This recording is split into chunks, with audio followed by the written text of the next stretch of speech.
Itinanggi ng kampo ni Vice President Sara Duterte ang pahayag na ginamit ng Office of the Vice President or OVP ang 125 million pesos na confidential funds sa loob lamang ng 11 days noong Disyembre 2022.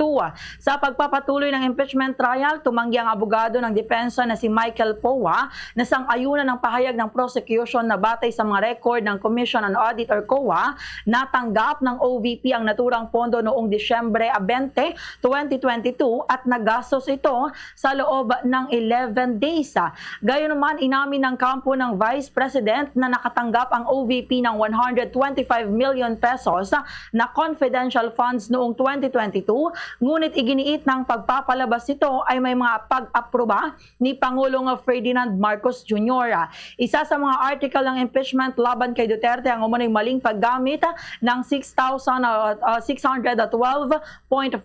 million pesos na confidential funds ng OVP at Department of Education or DepEd noong siya pa ang kalihim ng kagawaran. Matatandaang naglabas ang COA ng Notice of Disallowance sa 73 million pesos ng naturang pondo dahil sa umano'y paglabag sa mga umiiral na alituntunin sa paggamit ng confidential funds.